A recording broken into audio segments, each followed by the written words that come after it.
for watching Nova History Remembered. My name is Paul McRae, and today I'd like to tell you the story about how the W&OD Railroad came to be. This is a story that always intrigued me, as I was the manager of the W&OD Trail for 20 years, and I saw signs of the railroad everywhere. As a young child, I had seen the tracks, even saw a few of the trains, but it wasn't until I became the trail manager that I understood really how important the railroad was to Northern Virginia.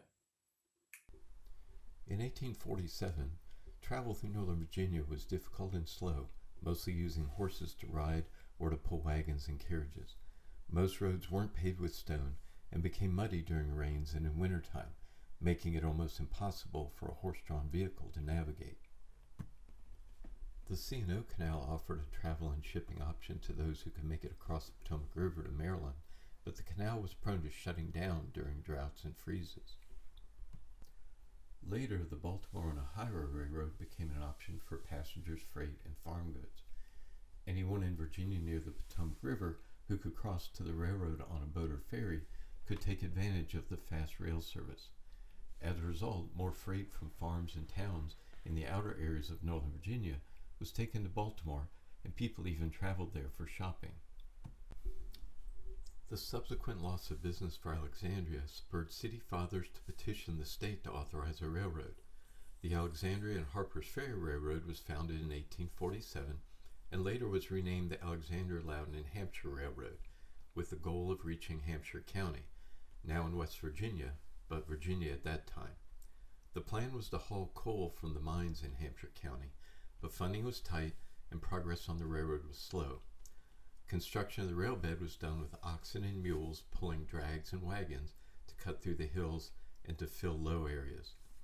Sometimes hand digging was needed to level the ground. Financial difficulties plagued the company during its early years. Clearing and grading track bed, installing rails, and buying locomotives and cars was terribly expensive. While the state of Virginia and the local counties the railroad was to pass through contributed, more had to be raised by selling stock. The president of the Alexandria, Loudoun, and Hampshire, Lewis Mackenzie, reached out to farmers and businesses he hoped would become customers of the railroad and urged them to invest, a move which would be beneficial to all. Trains reached Leesburg in early 1861 and began hauling freight, passengers, and mail, bringing a newfound prosperity to the towns and rural areas along the line. When the Civil War started in 1861, work on extending the railroad was mostly suspended. Confederate troops destroyed bridges west of Vienna, preventing the Union from using the rail line beyond that town. The activity on the railroad during the war was mostly limited to troop movements and shipping soldiers and supplies to the 2nd Massachusetts Cavalry Camp in Vienna. Much of the firewood used in Washington during the war came into Alexandria on the AL&H Railroad. The only real fighting that occurred was early in the war on the east side of Vienna. A train carrying Union troops was attacked by South Carolina infantry and cavalry. A shot from an artillery piece uncoupled the locomotive, which then sped back to Alexandria. The tracks were extended west from Leesburg slowly after the war ended in 1865 and didn't reach Purcellville and Round Hill until 1874. Bluemont was reached in 1900, but the rail line stopped there shortly before taking the name Washington and Old Dominion. Why was this short line railroad so noteworthy? Well, it's one of the few railroads in the country which could boast of running on steam, electric, and finally diesel engines. But the W&OD Railroad was particularly significant due to its importance in the development of Northern Virginia. Route 7, Leesburg Turnpike, runs just above the rail line in this 1930s map, but none of the communities along that road still exist.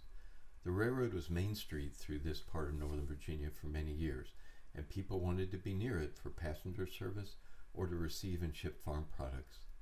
The towns and communities between Falls Church and Leesburg, Vienna, Wheelie, which became Reston, the town of Herndon, and the area of Ashburn all grew up around the rail stations and are thriving today. In the next installment, we're going to learn about how the railroad fared throughout the rest of the 1800s. If you like learning about the W&OD Railroad and other stories about Northern Virginia history, please subscribe to my YouTube channel, Nova History Remembered, and click on the bell icon so you get notified when new videos come out. You can also follow me on Facebook and Instagram under the same name. I'm interested to hear what other stories about Northern Virginia history you'd like to find out about. You can let me know in the comments. Thanks again for watching.